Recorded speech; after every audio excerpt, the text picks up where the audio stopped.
Hey, it's Mark Bergin from the Bleav in Steelers show. Today's episode of the Bleav in Steelers show is brought to you by betonline.ag. NBA Summer League is in full swing along with Major League Baseball. I know Wimbledon just wrapped up.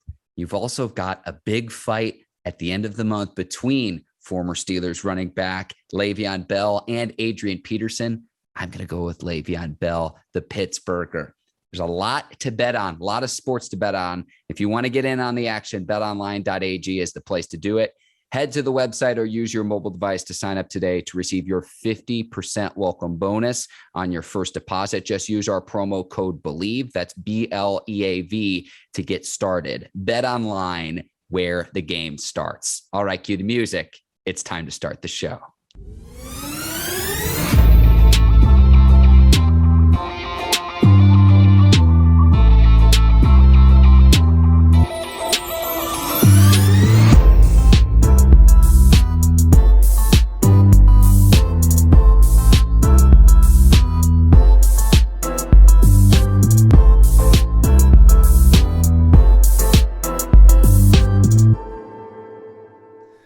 Welcome to the Bleav in Steelers show on the Bleav Network. I'm your host, Mark Bergin, joined as always by my guy, two-time Super Bowl champion and 12-year veteran of the Pittsburgh Steelers, number 24, Ike Taylor. IT, I'm very excited today because we've got the host of the -3 podcast. Right. He's the host of the Extra Points podcast.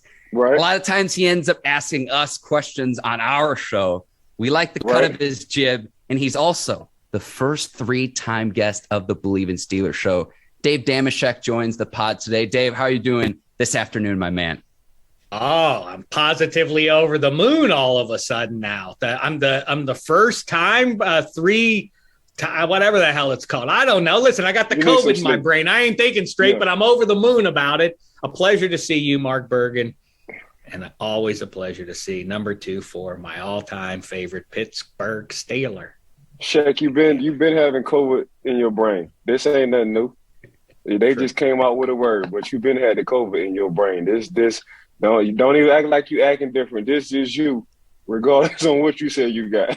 You've been right. No, I now have an excuse. That you call it COVID, I call it an excuse for my behavior. Well, for you, yes. For you, then all right, I'll take that. But anyway, Shaq, thanks for coming on the show, bro. Certainly. I make good because you visited my show last week. We had a great time as always. One of the great entrepreneurs of the 21st century, Ike Taylor, with the cigars and the boxing and the football training and everything else. Over the moon for everything that IT there is doing with himself down there in Florida. Hey, Dave, I got to ask you a question. I got to ask you a question. When we had you on the last time, I know you and Ike were supposed to ride horses together. Did that ever come to fruition? No, it hasn't.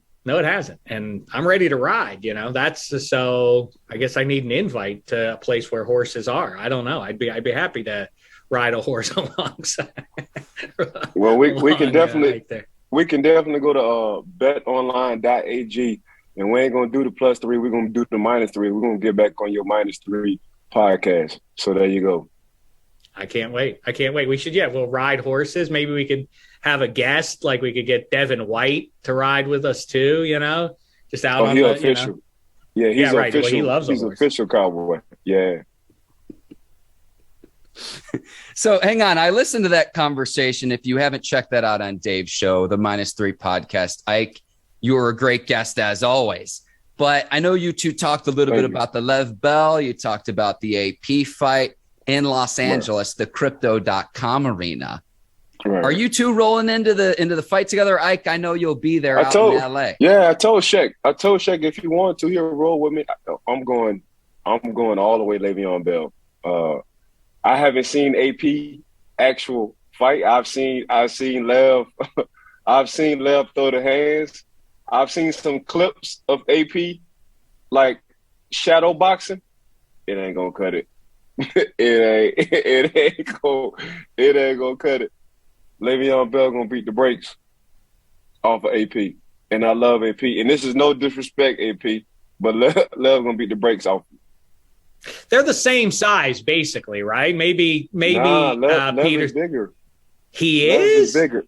Yes, really? It's just AP is so cut. he's cut up. He's a statue. Look like somebody just drew him up or just chiseled him off with some iron or something. That's AP all day. He always been like that.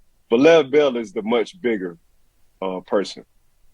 I wouldn't have thought that. Like I say, I would think they're either the same or maybe Peterson's a little bit bigger. But don't forget, Lev Bell coming out of Michigan State, he was like 240, 245. He dropped weight when he got into the league. He does have he's back up to that kind of. Yeah, and he does have youth on AP too, because Bell's 30 years old, AP's 37, so he's got the youth on AP as well. Yeah, it's gonna be a good, interesting one. I'm definitely going down to support Lev Bell, but I'm a huge fan of AP as well. But I think Lev Bell is gonna be him. It's interesting. More and more guys are doing it. Frank Gore did it. Who else? I've been asked to do it. I've been asked to do it like 6-7 times. You know what? I'm thinking now, if I'm gonna do it, I want to go bare knuckle. I don't even want the box. I want to do the bare knuckle, bro. I think that'd be cool. Yeah, do that. That raises the stakes a little bit. Hockey players do it, and they're on skates. You'll just be on land doing it. I love this idea. Who would win? I'm just trying to think about people who you've actually tangled with. You and Antonio Brown. A lot, bro, all day. A lot, bro. I can't. I got so many hits under my belt. I can't even. And I even like when I used to get jumped just to see where I was at. And Dave, remember, this is before social media. Hey, remember, this is before social media when Ike came into the league now we're talking here. So there's probably some stories Ike's going to go to the grave with, or he might tell us off the air about that he's talking about here. Remember, pre-social media coming into the league in the early 2000s. Later on, when he retired, the advent of social media comes around too. Get jumped just to see where you are. Where, it really is funny because we're ultimately the same guy, me and you. Like, that's how I feel too. I always, just once in a while, I like to get jumped just to see if I can still throw hands like I always used to be able to. Now, you versus Antonio Brown. Who wins that? I think so. I think that's right. No disrespect. You're a little bit bigger. I heard what AB said. AB got a and shout out to the Pivot Show too. RC, Fred T, and Channing. Them boys doing their thing over there. They really taking off. So everybody who going there, man, they just look super comfortable, super relaxed, and they just tell it how it is. So that looks like a comfortable show. But y'all heard AB say something, man, and I'm like, for real. So I ain't even entertaining.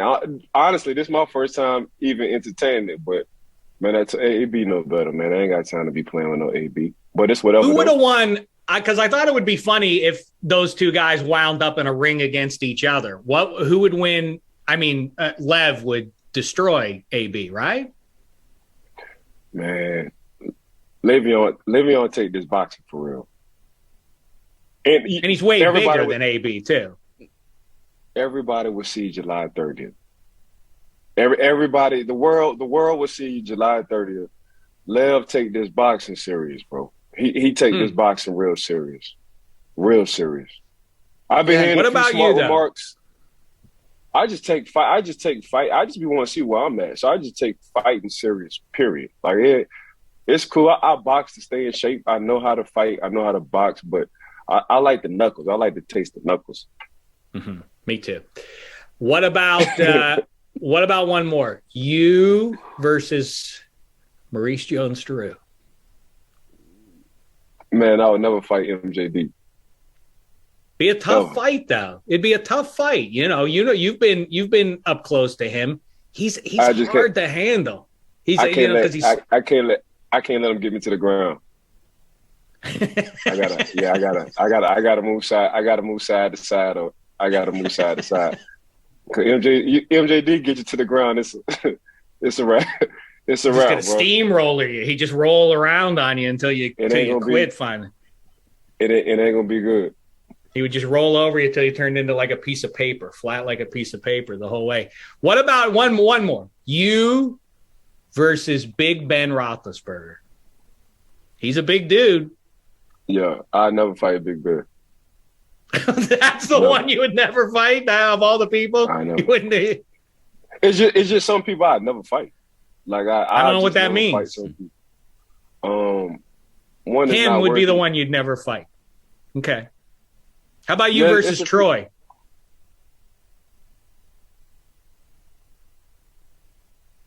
Me and Troy we'll put one bullet to the head so it go through both our brains before we fight each other.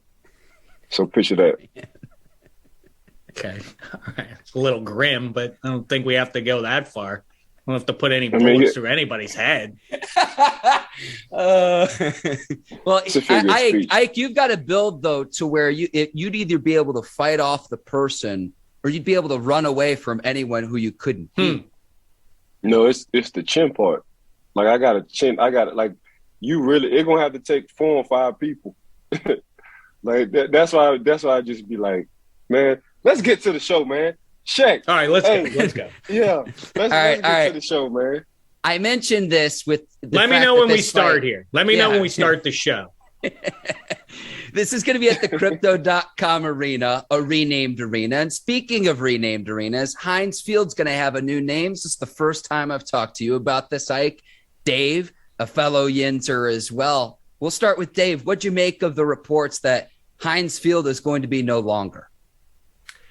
I mean, I think it sucks. It's too bad because it wasn't just a prominent brand. It's a Pittsburgh brand. The Heinz factory is, literally a couple of punts away from where Heinz Field is. And so, it was promoting a provincial brand to the world. And, the whole ketchup bottle thing and all that was cool stuff. But it feels like the workaround is so obvious. It should just be like, I don't know, Acrisure, whatever the hell that is, just make it Acrisure Three Rivers Field. And that's that. Or Acrisure Rooney Field or whatever and be done with it. Why they don't just plug in something that makes all the locals feel okay with it instead of like Acrisure Field is what's going to be. That's unsaid, but just plug in something Pittsburgh and be done with it. Right, Ike? Yeah, for me, that Heinz was everything. So just, the factory, like he said, is right down the street. But, man, Pittsburgh City is different, man. So I think they should just go like the Acrisure Yinzerville Field. That would be perfect for everybody in Pittsburgh. That whole thing will go crazy. That whole stadium will go crazy, man. There's a lot of pride in Pittsburgh, but, it's a business decision. You got to do what you got to do. But I'll go Acrisure Yinzerville Field. And leave it like that, or Rooney Field. Because if you say Rooney, you might as well say my name with it too. Because everybody named Mama know I'm the black sheep of that family. So I'm the milkman, baby. So in case y'all didn't know. So Heinz made a great investment with the 20-year agreement. Only $57 million total. That's 2.8 per year. To put this in perspective, SoFi Stadium, SoFi is paying $20 million per year out in LA. So I almost kind of liken it to, I grew up in Chicago. Dave, I know you spent some time there. No, the Sears Tower is now known as the Willis Tower. I can tell you this among locals. There's not a single one of my family members or friends that calls it the Willis Tower. It's still the Sears Tower. So I think it's going to be the same among Steelers fans, where even though it'll have a different name officially, people are still going to know it as Heinz Field. That's right. It's the thing that vexes me about it is that they can do this. Well, 2 things. One, I'm a dummy, so I can't figure out how can it be worth $20 million to have the name of your company on a stadium. It's so, I don't know how that works on the consumer's brain that it's like, you know what? Oh, it's called Staples Center. I was going to go get my typewriter at another store, but you know what? Staples is on my brain now. I'm going to go there instead. It's a very weird, not that anybody goes to buy typewriters, but I think you follow my point. 1 and 2, the thing that has me miffed is we can change that stadium's name, but we still are going to persist with calling the convergence of the Allegheny and the Monongahela, that happens right in downtown Pittsburgh, the Golden Triangle. Those two rivers come together to forge the what? The Mean Joe River? The Rooney River? The Lemieux River? No, the Ohio River. The Ohio River. Hey, guess what? It ain't in Ohio. It's in Pittsburgh. What the hell are we doing? The only thing that bum state has going for it is the mighty Ohio River, and it starts in Pittsburgh. Shame the devil. That's that COVID brain. See, that's when you have that COVID brain, you get on like random temper tantrums. I get it. It's all right, Ike, because we took from the state of Ohio, we took the Emperor Chaz Knoll and Big Ben Roethlisberger, so it's kind of a wash, I guess. It's a pretty cool spot. But on a serious note, training camp coming around. Shaq, want to get your thoughts. We talked about on your show Mitchell Trubisky and Kenny Pickett. I just want to get your thoughts on who you think might have a chance and why between the two. Well, you did kind of turn me around a little bit on Trubisky. I'm a pedigree snob to begin with, and he did. It's not to say that talent evaluators don't get some things wrong. They get them wrong quite a bit. The best in the business, in fact, hit at about a 60% success rate. I'm talking about in the draft, the best guys, Colbert and company, are obviously far from perfect there. But Trubisky went second for a reason. He cut a certain figure, had a skill set. You and I actually were there and talked to him, Ike, in Philadelphia. Correct. The day he got drafted. And keep in mind, that was before Mahomes and before Watson. And that was the collective wisdom at the time, was that he was the right pick over those two guys, which is crazy to think about in hindsight. But I do think he was dropped into a rough spot, and yet did go to the playoffs that year. I think he gives them, whether it's Matt Canada or otherwise, he has the ability to put pressure on a defense, does Mitchell Trubisky. The bottom line is I think Trubisky's going to start the season, and if he falters, then they'll go to Pickett. I don't buy any of this jive about Mason Rudolph having any relevance in the season. I think they'll try to purge him if they can, obviously. But I like in the 21st century, I love that boot action and rolling him out. And he's a big dude who can truck you and put pressure on the defense to make a decision if they want to get in his way. He's aggressive with doing that. And the number one factor for success for a pro football quarterback these days is the quality of the offensive line in front of him. If you told me you can choose who the pass catchers are, what the weather is outside, who the running back behind him is, the offensive line is the number one factor for whether or not they're going to succeed. If you give these guys an extra half a second of time to make a decision, they're generally going to come through. He's in a way better spot in terms of the personnel around him, in terms of the coaches around him than where he came from in Chicago. I think he has a chance, and it's not over, I get the cynicism around him, but it's not as though we're without any examples of guys in the last 10, 15 years, not hitting the ground running, but that not stopping them from being successful NFL QBs. I don't think he's going to finish the year. I don't think we're going to be talking about him as one of the 5 or 10 best in the league. But the middle class of quarterbacks in the NFL now is huge. There are a lot of guys. Is it crazy to think that he's going to fit neatly into that, middle of the pack of QBs? Yeah, Kirk. It's exactly right. Put him in the right spot. I think he's in a nice spot here.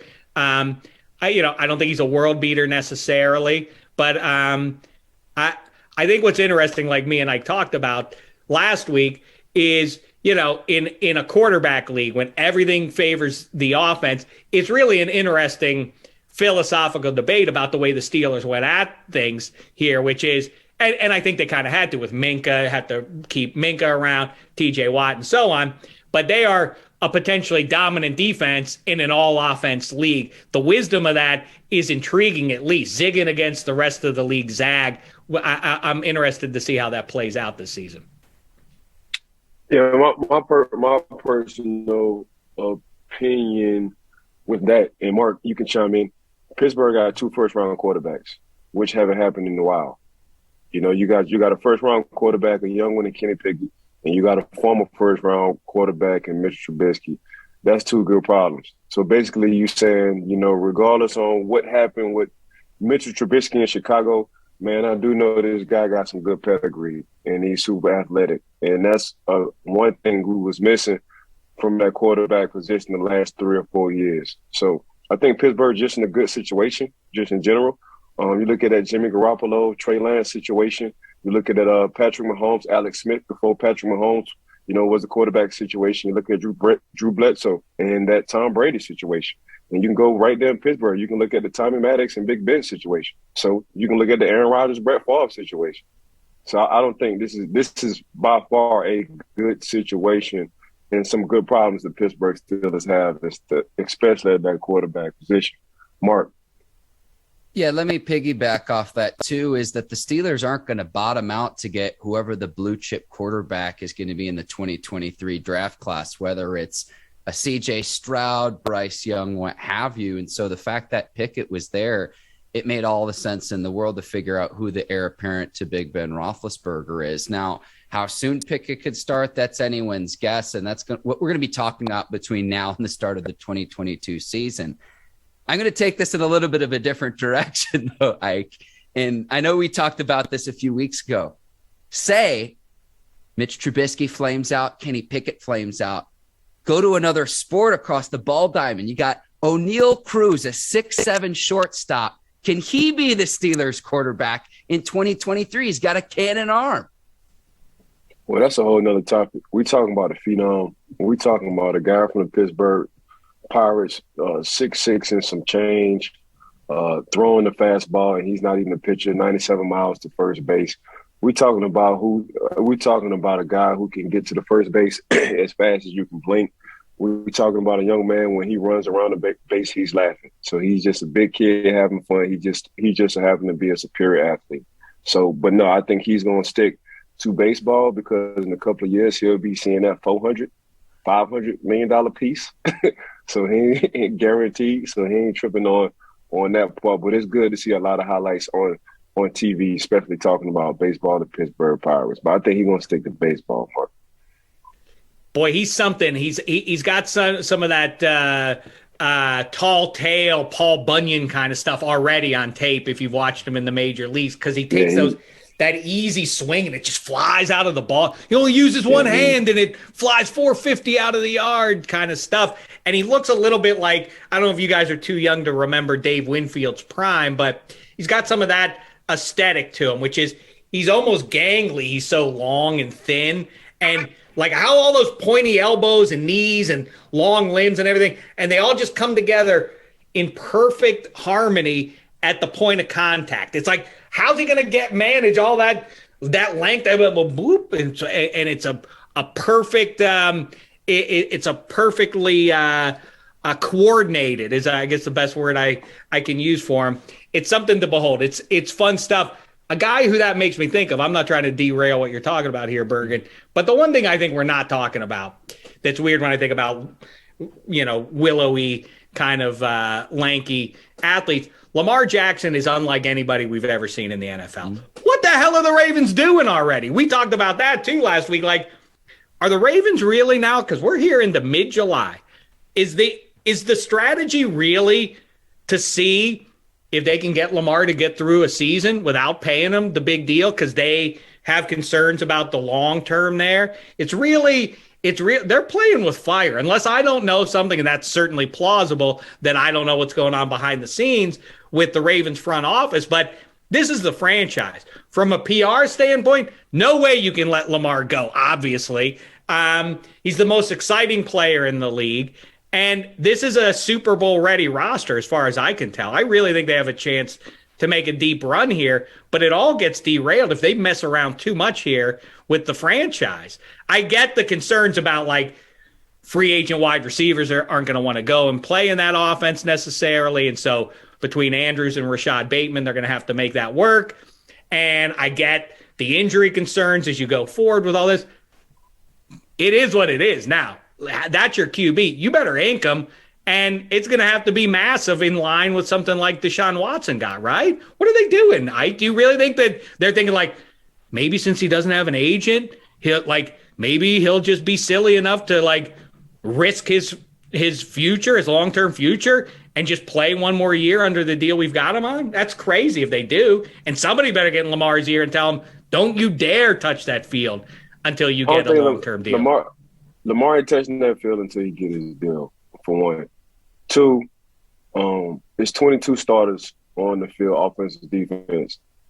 The Ravens damn near had 17 starters gone last year. And I'm exaggerating. I'm just saying that's how many starters they had who was injured. It was a lot. But Lamar is and we talked about this on your show, Shaq, Lamar is the bread and butter. He's the heart and soul. And it's coming from his teammates. It's not coming from the coaches. It's not coming from nobody in the front office. I'm talking about this is what his teammates say. His teammates say, man, when he's on the field, it feels, it looks, it's more confidence within the team, within the organization. So I don't want the Baltimore Ravens, as my young boys would say, Baltimore, don't get it twisted.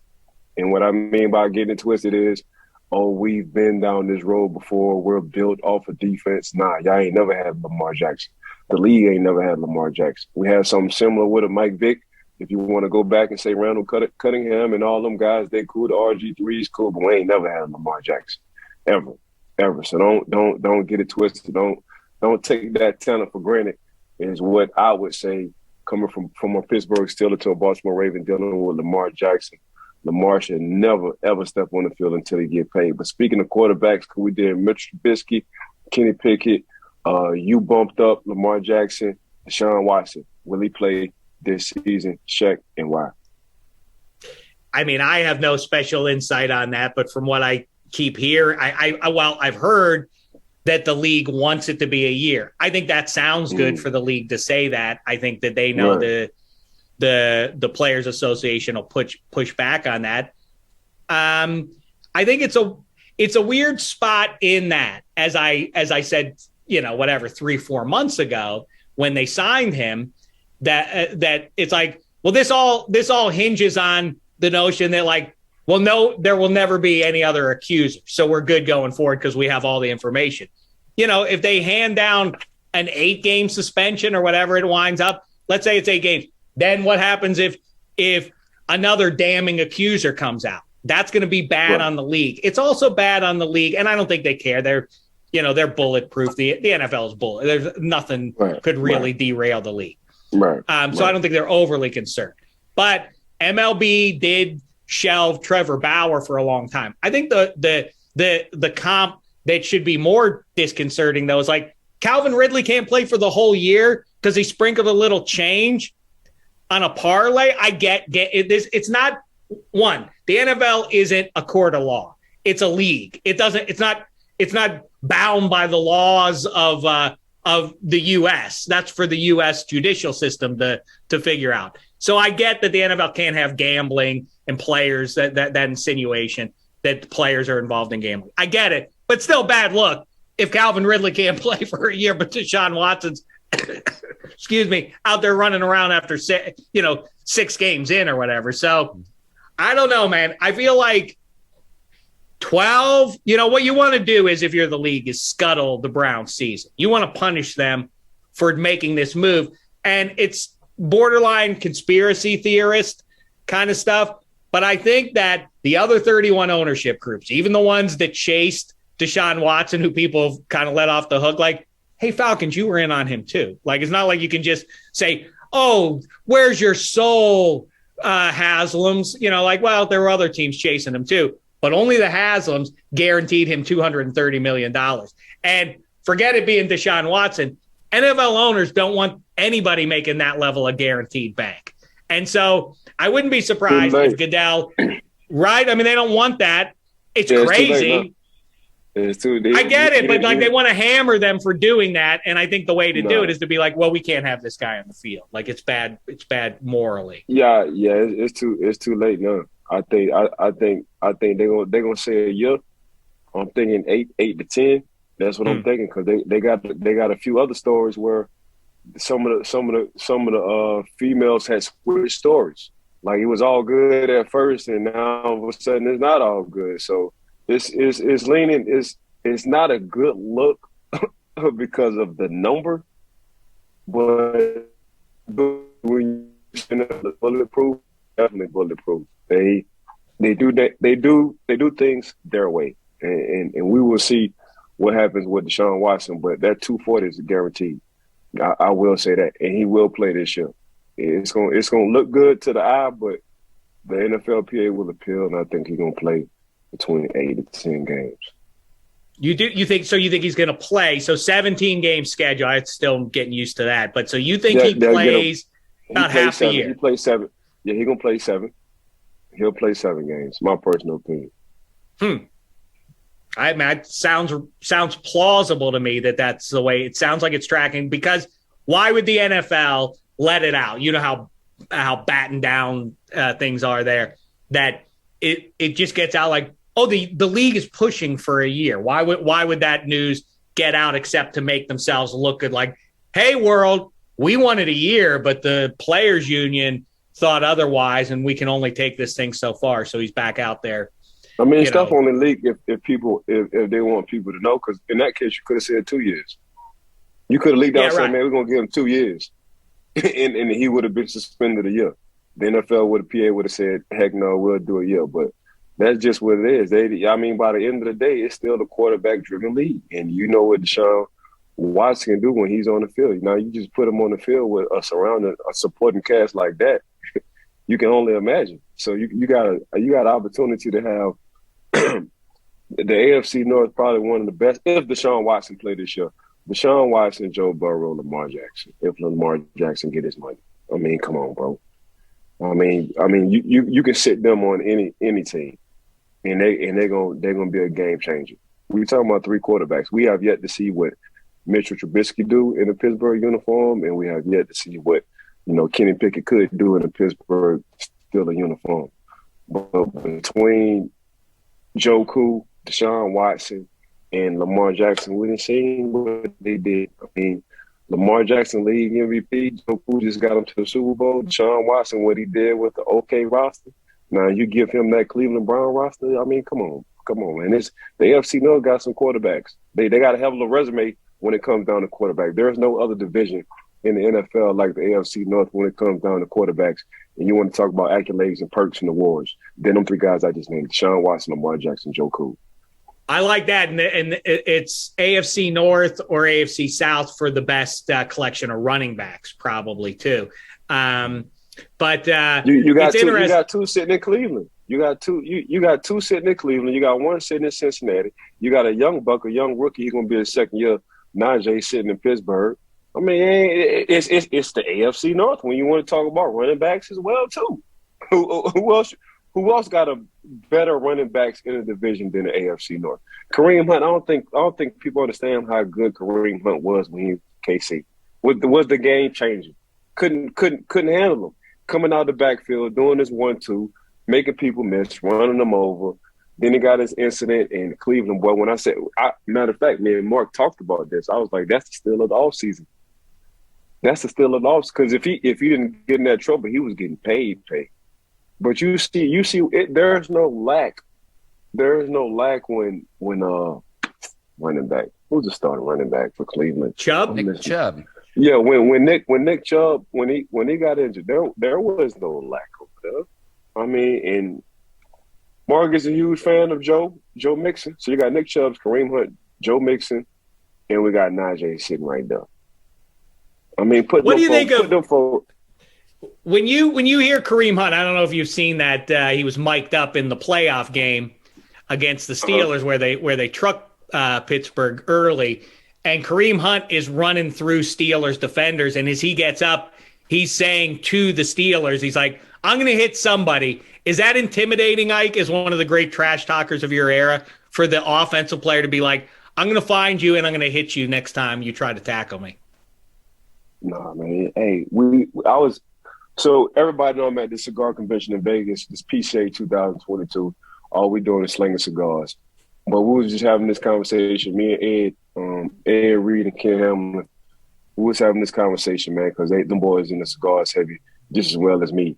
When we played, like in our era, when we played, you didn't come across that middle. If you was a receiver, when you played the Pittsburgh Steelers or you played the Baltimore Ravens, the offensive coordinator and the receivers, they say, "Hey, coach, you know what routes we taking out this week? Yeah, we taking out that dig route. We taking out them slants, and I'm gonna take out the post because we playing some boys who are live, and that's when the rules wasn't changing. You know, we was, and the guy was saying something about with James Harrison when we played Cleveland. I think Debo put Josh Cribbs and Colt McCoy to sleep. I'm talking about right. I ain't never seen a grown man before he hit the ground start. That's what we was doing. And we was taking all wages. And we felt like if you didn't have that on your resume, you wasn't hitting nobody. So to answer your question, picture me trying to hit you, trying to knock you out, and before you hit the ground, you snoring. And it ain't even nighttime yet. You ain't even take no Benadryl. That's how we used to bring things back in the day. So yeah, I wish somebody would back in the day. A lot of people, that's why they call me. Ike, I'll be your hype man too. Don't act like you didn't catch a body either. I mean, Pat White might have a word about that. Mark Sanchez too. I will say it was cool. But you know what? No, I loved the love that Ike was getting from the Steeler Nation this past week. I don't know if you caught any of that on social media, Ike, but a lot of people were standing up and celebrating your career. I hope you did really catch some of that. I caught some on Twitter, yo. I caught a lot of it on Twitter. I disagreed with the praise, but people still were were like, "Oh, I still think he was good." I'm like, but yeah, you know, they haven't found the replacement one. And man, I talk to Uncle Prime all the time. He was like, "Bro, you just too nonchalant about your career." He said, "I watched you come in and I watched you grow." He said, "I don't think," and you check the team number one best receiver. So he was like, "Bro, you did this at a high level for a long time. You don't give yourself enough praise. Like, you know how hard it is to be playing corner in the NFL. You know how hard it is, let alone to be checking the team's best receiver week in and week out." And he was like, "You was locking down. It wasn't like they were scoring." So went back and did the research. I think I gave up 17 touchdowns in 12 years. 17 Is that touchdowns right? in 12 years. Yeah. Wow, that's crazy. You know, it's funny because I think fans hear stuff like zone blitz, and so they assume that you were playing zone. And I think that's where people get sideways about what you were doing. You were outside corners played, man. So right. A zone blitz in Pittsburgh Steelers for Dick LeBeau, Coach LeBeau, the zone was in the middle of the field. So inside the numbers was the zone. If you was a corner and you played that 5 zone, you was on your own. I'll tell you what's crazy is, and I'm not trying to get your goat like our producer did on the old show way back when. Excuse me, disgusting. It is. This is what old age is. This is coming for you. Ike. There's no avoiding it. Hey, this is what old. But you ain't even old. You just sit in the house all day. I'm an old soul. Yeah. It's funny though that so wait, 17 and 12 years, and I'm not getting your goat, but Calvin Johnson got 3 of those from you in one half of football. That's remarkable. No, he didn't score. He didn't score. He didn't score. He just had 100 yards. He had 100 yards in the first. He had 100 yards in the first half, and them boys looked at me and they looked at me laughing like, "Hey, Ike, you getting your ass roasted. So what you gonna do in the second? What you gonna do in the second half?" And I don't think he caught a ball in the second half. Oh, but the man had 100 yards in the first half. Like, that's just what it was. But he ain't scored though. He didn't score. As one of the world's leading Ike advocates, I do have to point out always. I know it's old news to people who follow closely. Ike Taylor couldn't catch. Got that one off Jake the Snake in the AFC title game, then picked off Matt Hasselbeck in the Super Bowl in 2 big spots, back-to-back games that at least that first pick ended that Broncos Super Bowl bid. When he picked off Plummer, then Roethlisberger did the 6 shooters. That was the end of that game and sent the Steelers to the Super Bowl. Hey, what do you think, Bert? Go ahead. I had to leave something, man. Like, the good man gave my son all that. Like, he said, look, man, I'm gonna take you to the promised land, but I'm gonna bring your son with me. Like, that's the ultimate feeling. Like, I'll be sitting back and just be like, dang, you really were dropping a lot of balls. You really could have been in the Hall of Fame. But then I just look at my son. I'm like, yeah, he catch everything and it's so effortless with him. Like, he don't even be trying. Like, the dude, he coming downhill, he want to smack in your face mask, and at the same time, he'll go play receiver and overtop you. Like, what you he telling himself. I'm like, it's crazy. So no, I didn't get that gift. I didn't get that gift. I got. When did Cowher realize? Because it's funny to think like what people say about I go like he didn't catch the. When did Cowher or whoever decide like, hey, it's not optimal to have him returning our kicks if he can't catch the ball? That's a weird thing that you came into the league returning kickoffs. I think people probably forget that. I was a starter, so they didn't want their starter returning kickoffs. But I led the league my first year, not one of my years in average. I think I was averaging close to 30 yards a kickoff return at one point in time. So yeah, that one issue. I used to catch it overhand instead of like this. So that was the Ike part about it. But yeah, fellas, I gotta slide. I gotta go. All right. Go. We will get Dave out of here. Dave, thank you for joining Bleav in Steelers. And Dave, please let our listeners and viewers know about where they can watch the -3 podcast and Extra Points as well. Track it down wherever you find your podcasts. Look for -3, look for Extra Points. Obviously, we put out lots of clips as well on social media. Track me down on Twitter at Dameshek and Bergin. You're the tops, man. Anytime you need something, you let me know. Always happy to chop it up with 2-4 as well. Next time, ask Ike this one. This is the question I was just about to ask you, Bergin. Yeah. And Ike too. If it's not one that you can answer because Deshaun Watson is going to get suspended for some stretch of time. If Deshaun Watson was starting in week 1, who wins that division? Great question, Dave, because right now, the pick I've got the Baltimore Ravens winning the AFC North in the 2022 season.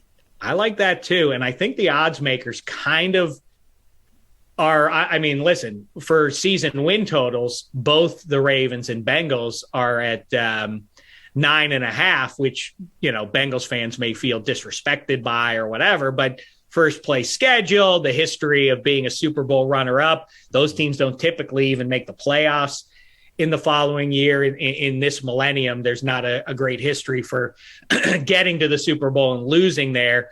Ike will sing songs about the greatness of Joe Burrow and why that will be overcome. And it is hard to argue with the only flaw with that team last year has now been addressed at the offensive line. So it's hard to go against the Bengals based on roster, but based on the things I just mentioned, maybe they do slide back a little bit, and the Ravens should be good. But if you had Deshaun Watson on that Browns roster, boy, that division is rugged, and that's why I like the Steelers. I like what they've put together here for the season.